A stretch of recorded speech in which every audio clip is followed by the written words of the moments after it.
Every decision always at the end of that had, is this going to help me be the head coach at Arkansas someday? Is this going to help me have that opportunity? You have deep roots here in Arkansas. You grew up in Greenwood. What was it like growing up in Greenwood and growing up a Razorback fan? It's not until you go out to places like Seattle and Boulder, Colorado and Cincinnati, Ohio, places that the basketball journey took me, that you realize how special the state is, that everybody loves the Razorbacks, everybody talks about the Razorbacks, and it's hard to explain to people. Your most recent job before this at Washington, huge success there. Under your reign, get their first Final Four appearance, and so what was that experience like? You know, I have to go back and watch videos to be sure it happened, because it was so magical, a place that had not had a Final Four run, and you know, expectations were pretty low when we arrived there, and again, we got the right people in there. You built that program up in just those 4 years.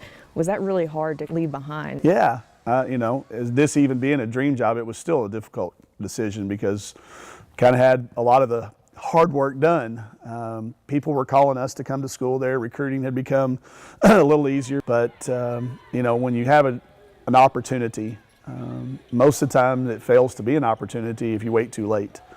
And as hard as it was also the right time to do it. That moment that you were introduced, was that a surreal moment because you were once here a student and now here you are being introduced as the women's head basketball coach? Very much so. Very much like that moment when you go to the Final Four. It's really, you can't explain it. Everybody uses the word numbing, and that's because what it is. It takes all your senses away. Standing up there in front of those at that podium was a good moment, one of those powerful moments that you think about and you dream about a little bit, and then when it exceeds the expectations of your dreams, that just shows you what a special place this is. Do you think Arkansas can be eventually an elite program?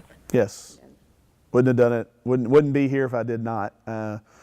Because the excellence, it's just something that was instilled back in the Greenwood days, back around a lot of the family and by the family that you're talking about. Just you strive for excellence in whatever you do. In fact, that's one thing I said to people that I was talking to about the job is, do y'all feel like this is possible? And everybody said yes. And as long as they said yes, then I knew we could do it.